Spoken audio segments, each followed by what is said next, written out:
ഇന്നാരമേ ഞാൻ വീട്ടിൽ നിന്ന് നിനക്ക് വേണ്ടി ഗ്രീൻ പീസിന്റെ കച്ചോടി ഉണ്ടാക്കി. സ്വാതിയെ കാണാൻ ആ കൂട്ടര് വരുന്നില്ലേ? അവർക്ക് ഭക്ഷണം കൊടുക്കുമ്പോ അതിന്റെ കൂട്ടത്തിൽ ഇതും കൂടെ അങ്ങ് വെച്ചോ, അവർക്ക് ഇഷ്ടപ്പെടും. ശരി ചേച്ചി. കുറച്ചേരം കഴിയുമ്പോൾ സ്വാതിനെ പെണ്ണു കാണാൻ ചെറുക്കൻ കൂട്ടര് വരും.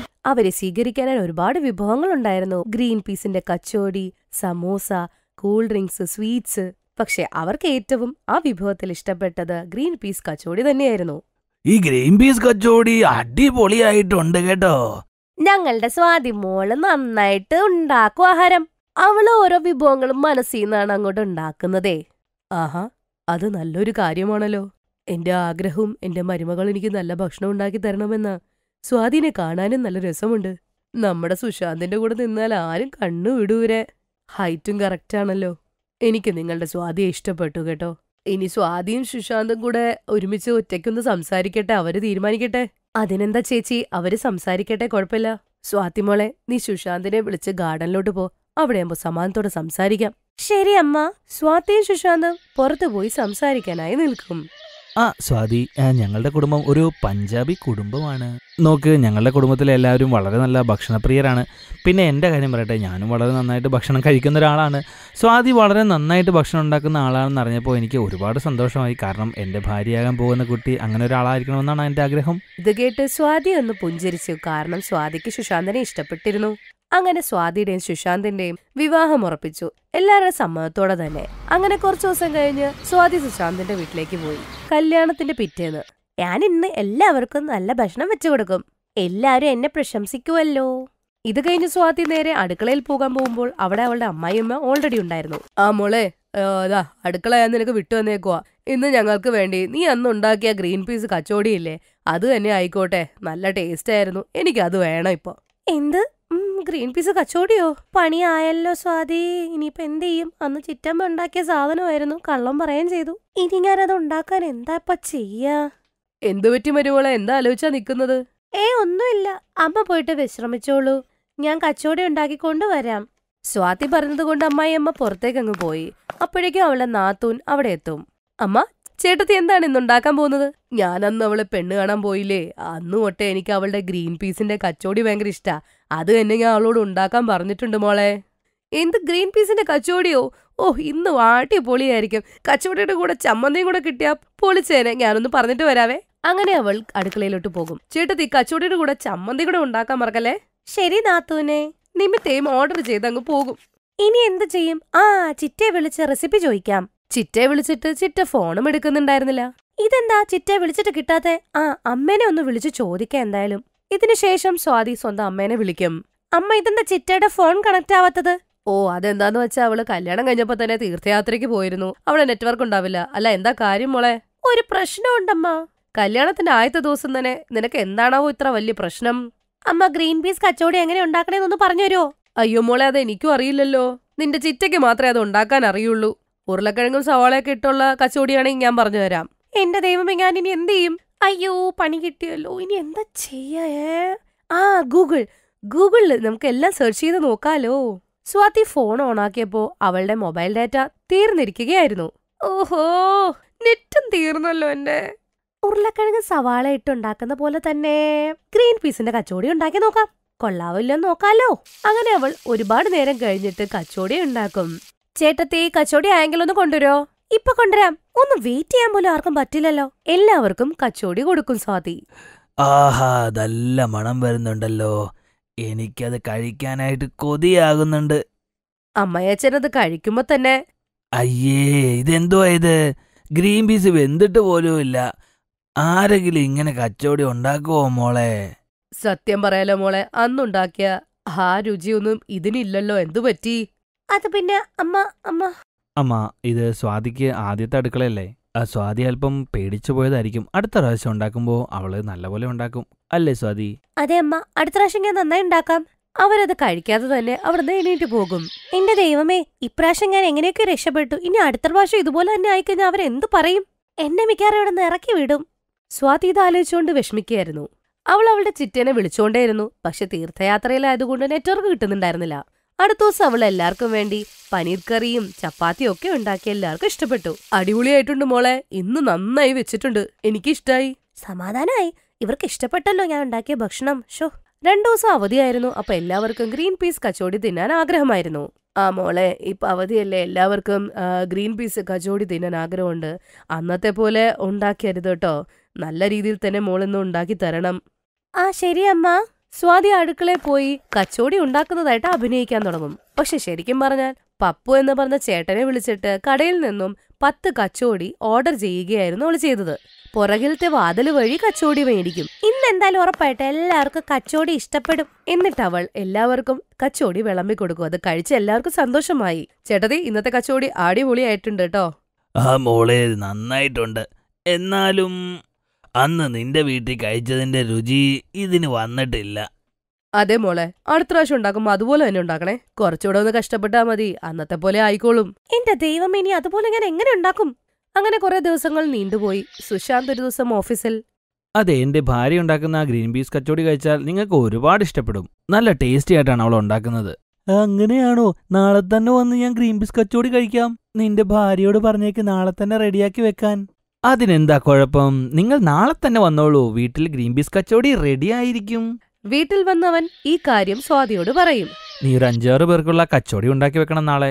അതിനെന്താ, ഞാൻ ഉണ്ടാക്കി വെച്ചേക്കാം. ഒന്ന് ഫോൺ ചെയ്താ അവരിവിടെ കൊണ്ടു തരുമല്ലോ. 5 പേർക്കല്ല, 10 പേർക്ക് വേണമെങ്കിലും സെറ്റാക്കാം. സുശാന്തിന്റെ കൂട്ടുകാർ വീട്ടിൽ വരാതിരിക്കുകയായിരുന്നു. അരമണിക്കൂർ കൊണ്ട് അവരെത്തുമായിരിക്കും. കച്ചോടി ഓർഡർ ചെയ്ത് വെച്ചേക്കാം. അവള് ഫോൺ ചെയ്തപ്പോഴാണ് അറിയുന്നത് പപ്പു ചേട്ടന്റെ കട ഇന്ന് അവധിയായിരുന്നു എന്ന്. അയ്യോ, ഇനി എന്ത് ചെയ്യും? വേറെ എവിടെന്നേലും നോക്കാം. ഗ്രീൻ പീസ് കച്ചോടി പപ്പു ചേട്ടന്റെ കടയിലല്ലാതെ വേറെ എവിടെയും ഉണ്ടായിരുന്നില്ല. എത്ര ശ്രമിച്ചിട്ടും അവൾക്ക് കച്ചോടി എവിടെന്നും കിട്ടിയില്ല. അവസാനം അവൾ എങ്ങനെയൊക്കെയോ കച്ചോടി ഉണ്ടാക്കി എല്ലാവരുടെ മുമ്പിൽ വിളമ്പിക്കൊടുക്കും. എന്താ ഇത് സുശാന്തേ, ഇത്ര വൃത്തികെട്ട കച്ചോടി കഴിക്കാനാണോ നീ വിളിച്ചേ? സത്യം പറയാലോ സുശാന്തേ, വളരെ മോശം ഭക്ഷണം. ഇതെന്താണ് സ്വാതി, നീ ഇത്രയും വൃത്തികെട്ട കച്ചോടിയാണോ ഇന്നുണ്ടാക്കിയത്? ഇത്രയും ദിവസം നീ വളരെ നല്ല കച്ചോടിയാണോ ഉണ്ടാക്കിക്കൊണ്ടിരുന്നത്. പക്ഷെ ഇപ്പൊ നിനക്ക് എന്ത് പറ്റി? എന്നെ നാണം കെടുത്താൻ വേണ്ടി മാത്രമാണോ നീ ഇങ്ങനെയെല്ലാം ചെയ്ത് കൂട്ടുന്നത്? ഭർത്താവിന്റെ വഴക്ക് കേട്ട് കഴിഞ്ഞപ്പോ സ്വാതി പൊട്ടി പൊട്ടി കരഞ്ഞ് അവൾ എല്ലാ സത്യങ്ങളും അവനോട് പറഞ്ഞു. ഐ എം സോറി സുശാന്തേട്ടാ, എന്റെ തെറ്റാ. അപ്പോഴേക്കും അവളുടെ ചിറ്റ അവിടെ എത്തും. എന്റെ മോള് കരയല്ലേ, മോളുടെ തെറ്റൊന്നും അല്ലല്ലോ. അന്നത്തെ തിരക്ക് കാരണം ഞാൻ അറിയാണ്ടൊരു കള്ളം പറഞ്ഞു, അതല്ലേ ഞാൻ ചെയ്തേ. ആ കച്ചോടി അവളല്ല ഉണ്ടാക്കിയത്. ശരിക്കും പറഞ്ഞാൽ ഞാനാണ് ഉണ്ടാക്കിയതേ. ഇനി എന്റെ മകള് വിഷമിക്കണ്ട, ഞാനുണ്ടാക്കാൻ പഠിപ്പിക്കാം. 1/2 മണിക്കൂർ നിങ്ങൾ പുറത്ത് കാത്തിരിക്കെ, ഇപ്പൊ തന്നെ ഗ്രീൻ പീസ് കച്ചോടി റെഡിയാക്കാം. അങ്ങനെ സ്വാതി ചിറ്റയുടെ കൂടെ നിന്ന് കച്ചോടി ഉണ്ടാക്കും. എല്ലാവർക്കും ചൂട് ചൂട് കച്ചോടി വിളമ്പുകയും ചെയ്യും. അങ്ങനെ സുശാന്തിന്റെ കുടുംബവും സുശാന്തിന്റെ കൂട്ടുകാരും ഒരുപാട് സന്തോഷിക്കും. അവളുടെ ചിറ്റമ്മ അവളുടെ കൂടെ 2 ദിവസം അവിടെ നിൽക്കും. അവളെ അടിപൊളിയായിട്ട് തന്നെ ഗ്രീൻ പീസ് കച്ചോടി ഉണ്ടാക്കാൻ പഠിപ്പിക്കും. ഇതൊരു സത്യമാണ്. അറിയാണ്ട് നമ്മൾ ചെറിയ ചെറിയ കള്ളങ്ങൾ പറയും. അത് നമുക്ക് പിന്നീട് 8ന്റെ പണി തരികയും ചെയ്യും.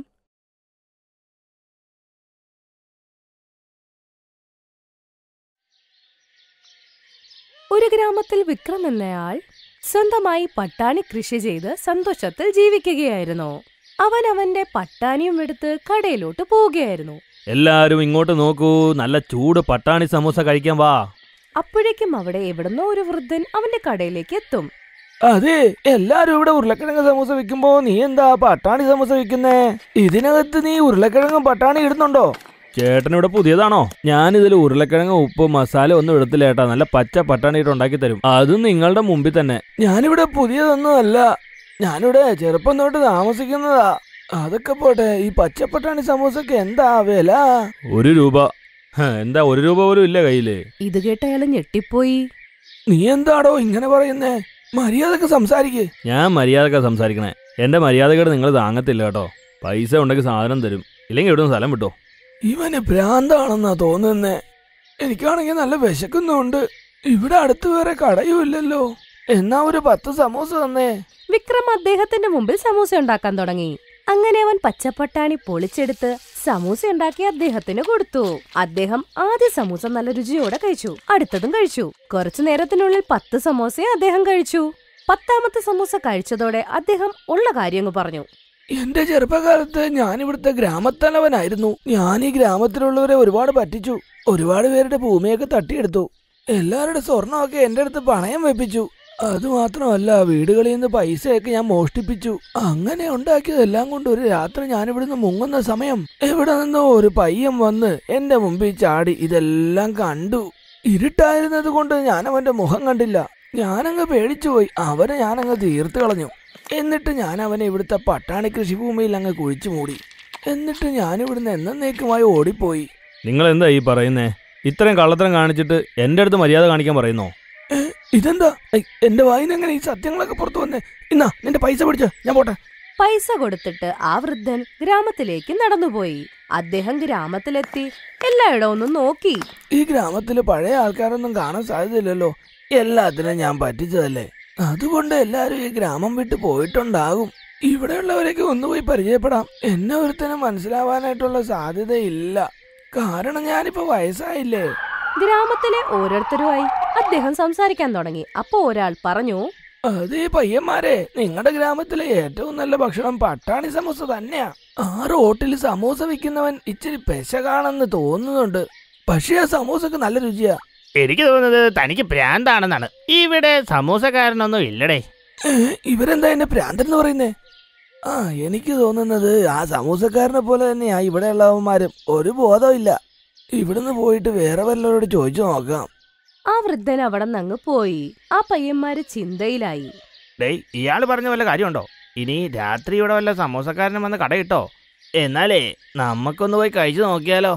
അങ്ങനെ അവർ വഴിയിലേക്ക് നടന്നു. അവിടെ കുറെ കച്ചവടക്കാരുണ്ടായിരുന്നെങ്കിലും സമൂസക്കാരനെ അവര് കണ്ടില്ല.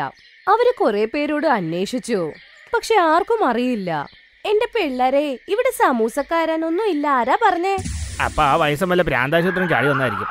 നമുക്ക് പോവാം. കുറച്ചു ദിവസം കഴിഞ്ഞപ്പോൾ വിക്രമിന്റെ കടയിൽ ഒരു സ്ത്രീ വന്നു. പട്ടാണി സമൂസയോ? പട്ടാണി കൊണ്ടുള്ള സമൂസ മാത്രമേ നീ ഉണ്ടാക്കുള്ളോ? അതെ, ഞാൻ നിങ്ങളുടെ മുമ്പിലാണ് സമൂസ ഉണ്ടാക്കുന്നത്. ഇതിൽ ഉപ്പ് ഇടില്ല, മസാല ഇടില്ല. പച്ച പട്ടാണി എടുത്ത് ഫ്രൈ ചെയ്താ ഉണ്ടാക്കുന്നത്. സ്വാദില്ലെങ്കിൽ പൈസ വാങ്ങത്തില്ല. അത് പിന്നെ ഒരു സമൂസക്ക് 1 രൂപയേ ഉള്ളൂ. മേടിച്ച പിന്നെ കഴിച്ചേ പറ്റൂ. ഇതെന്ത് സംസാരമാണ്? കഴിച്ചേ പറ്റുള്ളൂ എന്നൊക്കെ. ഇങ്ങനെ സംസാരിച്ച ആരെങ്കിലും നിന്റെ സമൂസ കഴിക്കോ? ഞാൻ പോവാ. ഇത്രയും പറഞ്ഞ ആ സ്ത്രീ അവിടുന്ന് പോവുകയായിരുന്നു. അവൾ കുറച്ചങ്ങ് നടന്നപ്പോൾ അവളുടെ കാലുകൾ കുഴയുന്നതുപോലെ തോന്നി. പക്ഷെ അവൾ തിരിഞ്ഞു നോക്കിയപ്പോ അവളെ ഒരു മരത്തിൽ അവൻ പെട്ടെന്ന് കയറ് വെച്ച് കെട്ടിയിട്ടു. എന്തിനാ നീ എന്നെ കെട്ടിയിട്ടേക്കുന്നത്? ഞാനൊന്ന് നിലവിളിച്ചാൽ ഗ്രാമത്തിലുള്ളവർ നിന്നെ അടിക്കും. അതെ, ഇവിടെ ആരും ഇല്ലേ? ഈ ചെറുക്കൻ എന്നെ കയറ് വെച്ച് കെട്ടിയിട്ടേക്കാണ്. എന്നെ ഉപദ്രവിക്കാൻ നോക്കുന്നു. ഇവിടെ ആരും ഇല്ലേ? ആരും ഒന്നും കേൾക്കുന്നില്ലേ? എന്നെ ഒന്ന് രക്ഷപ്പെടുത്തൂ. ഗ്രാമത്തിലെ ആൾക്കാരൊന്നും അവളെ കാണുന്നുമില്ല. അവൾ പറയുന്നത് കേൾക്കുന്നുമില്ലാത്ത പോലെ തോന്നി. വിക്രമപ്പ ചിരിച്ചുകൊണ്ട് പറഞ്ഞു, ഇവിടെ നിന്നെ രക്ഷപ്പെടുത്താൻ ആരും വരത്തില്ല. മര്യാദക്ക് എന്നെ സമൂസ കഴിക്കുന്നത് നിനക്ക് നല്ലത്. എന്റെ പൊന്നനിയാ, ഞാൻ നിന്റെ സമൂസ കഴിക്കാം. ആദ്യം എന്നെ ഒന്ന് ഇവിടുന്ന് ഊരിവിട്. വിക്രം അവളെ അഴിച്ചുവിട്ടു. വിക്രം പട്ടാണി പൊളിച്ച് നല്ല ചൂടെണ്ണയിൽ സമൂസ പൊരിച്ചെടുത്ത് അവൾക്ക് കൊടുത്തു. ആ സ്ത്രീ ആദ്യത്തെ സമൂസ കഴിച്ചു, പിന്നെ ഒരെണ്ണം കൂടെ. അങ്ങനെ 10 സമൂസ അവള് തിന്നു. നിന്റെ സ്വഭാവം എന്തോ മാതിരി. പക്ഷെ നിന്റെ ഈ പട്ടാണി സമൂസ ഒരു രക്ഷയില്ലാട്ടോ. പെട്ടെന്ന് അവൾ അവനോടൊരു കാര്യം പറഞ്ഞു. കുറച്ച് വർഷങ്ങൾക്ക് മുമ്പ് ഞാനൊരു മുതലാളിനെ പ്രണയം നടിച്ച് വശത്താക്കി. അയാള് ഭയങ്കര പണക്കാരനായിരുന്നു. അയാൾക്കൊരു ഭാര്യ ഉണ്ടായിരുന്നു. പൈസയോടുള്ള ആർത്തി കാരണം അയാളുടെ ഭാര്യയെ ഞാൻ കൊന്ന് ഇവിടുത്തെ പട്ടാണി കൃഷിഭൂമിയിൽ ഞാൻ കുഴിച്ചിട്ടു. അയാളുടെ എല്ലാ പൈസ എടുത്ത് ഞാൻ ഇവിടുന്ന് ഒരു പോക്ക് പോയി. ഇത്രയും വലിയ തെറ്റ് നീ ചെയ്തിട്ട് എന്റെ അടുത്ത് ചാടിക്കറിയാനായിട്ട് വരുന്നോ നീ? അയ്യോ, അല്ല. ഇതെന്തിനാ ഞാൻ നിന്നോട് പറഞ്ഞേ? അത് പിന്നെ എന്താ പൈസ പിടിക്കാൻ ഞാൻ പോട്ടെ. പൈസ കൊടുത്ത് അവൾ അവിടുന്ന് ഓടിപ്പോയി. അങ്ങനെ ഒരു ദിവസം അയാളുടെ കടയിൽ ഒരാള് വന്നു. അയാളും സമൂസ കഴിച്ചു കഴിഞ്ഞപ്പോ അയാളും എന്തൊക്കെയോ പറഞ്ഞു. ജാപ്പട്ടി ഗ്രാമത്തില് താമസിച്ചേ ഞാൻ ഒരുപാട് കുടിക്കുമായിരുന്നു. എന്നിട്ട് എന്റെ ഭാര്യയെ പിടിച്ച് അടിക്കും. ഒരു ദിവസം അവൾ എന്റെ നേരെ കയ്യോങ്ങി. എന്നിട്ട് ഞാൻ അവളെ കൊന്നു കളഞ്ഞു. എന്നിട്ട് ഇവിടുത്തെ കൃഷിഭൂമിയിൽ അങ്ങ് കുഴിച്ചിട്ടു. അയ്യോ, ഇതെന്താ ഞാനീ പറഞ്ഞേ? ഇന്ന പൈസ പിടിച്ചോ. പൈസ കൊടുത്ത് അയാളും അവിടുന്ന് ഓടിപ്പോയി. ഒരു ദിവസം ഇവര് 3 പേരും കണ്ടുമുട്ടി. 3 പേരും പഴയ ആൾക്കാരായതുകൊണ്ട് അവർക്ക് അങ്ങോട്ടും ഇങ്ങോട്ടും മനസ്സിലായി. അയ്യോ, നിങ്ങൾ പഴയ തലവനല്ലേ? വയസ്സായല്ലോ. ആ ചേട്ടാ, നിങ്ങളുടെ കുടിയൊക്കെ നിന്നോ ഇപ്പൊ? ഞാൻ ചത്താലും കൂടി നിർത്തില്ല. കുറെ നാൾക്ക് ശേഷം നിങ്ങളെ കണ്ടതിൽ സന്തോഷമായി. ഇവര് സംസാരിച്ചു നിൽക്കവേ പോലീസ് അവിടെ എത്തി. കൂടെ വിക്രമും അവിടെ എത്തി. അല്ല ഇൻസ്പെക്ടർ സാറേ, ഞങ്ങളെ എന്തിനാ പിടിച്ചോണ്ട് പോകുന്നേ? ആൾക്കാരെയൊക്കെ കൊന്നിട്ട് നീ വിലസി നടക്കുവാ. ബാക്കി ജീവിതം ഇനി ജയിലിൽ കിടക്കാം. ആദ്യം ഈ റെക്കോർഡിംഗ് ഒന്ന് കേട്ടെ. 3 പേരും പട്ടാണി സമൂസ കഴിച്ചുകൊണ്ടിരുന്ന സമയത്ത് ഈ 3 പേരും എന്തൊക്കെ അവിടെ പറഞ്ഞോ. ആ റെക്കോർഡിംഗ് അവര് 3 പേരും കേൾക്കുകയായിരുന്നു. അവര് പേടിച്ചു, ഞെട്ടിയും പോയി. അപ്പൊ വിക്രം പറഞ്ഞു, അതെ, 3 പേരും ശ്രദ്ധിച്ചു കേക്ക്. ഞാൻ മനുഷ്യനല്ല, ആത്മാവാണ്. എടക്കിളവാ, തന്റെ മുമ്പിൽ വന്ന പയ്യൻ ഞാനാണ്. എന്നെയാണ് താൻ കൊന്നത്. എന്നിട്ട് എന്റെ കൃഷിഭൂമി തന്നെ നീ എന്നെ കുഴിച്ചിട്ടു. ഇവൾ ഒരുത്തനെ കിട്ടാൻ വേണ്ടി അവന്റെ ഭാര്യയെ കൊന്നു. ഈ കള്ളുകൂടി അവന്റെ ഭാര്യയെ തല്ലിക്കൊന്നു. ഞങ്ങൾ 3 പേരുടെ ആത്മാവ് അവിടെ തന്നെ ഉണ്ട്. ഓഫീസർ, നിങ്ങൾ ഒരുപാട് പഠിച്ചതല്ലേ. എല്ലാ ചെടികളിലും ജീവനുണ്ട്. അതുപോലെ എൻ്റെ കൃഷിഭൂമിയിലും ജീവനുണ്ട്. പിന്നെ ആത്മാവ് പറയുന്ന ആരും വിശ്വസിക്കില്ല. അതുകൊണ്ടാണ് ഞാൻ ഈ റെക്കോർഡർ എൻ്റെ കടയിൽ വെച്ചത്. ഇൻസ്പെക്ടർ, ഇവരെ അറസ്റ്റ് ചെയ്തുകൊണ്ട് പൊക്കോളൂ. ഞാൻ എൻ്റെ കട അടക്കാൻ പോകുന്നില്ല. ഇവരെ പോലെ എത്ര ദുഷ്ടന്മാരുണ്ടെന്ന് നിങ്ങൾക്ക് അറിയണ്ടേ? കള്ളങ്ങളൊന്നും ഒരുപാട് നാൾ ഒളിഞ്ഞിരിക്കില്ല. ഇത്രയും പറഞ്ഞ് വിക്രമിന്റെ ആത്മാവ് അപ്രത്യക്ഷമായി. പോലീസ് അവരെ അറസ്റ്റ് ചെയ്തുകൊണ്ടുപോയി. ഇനിയുള്ള കാലം ജയിലിൽ. Thanks for watching.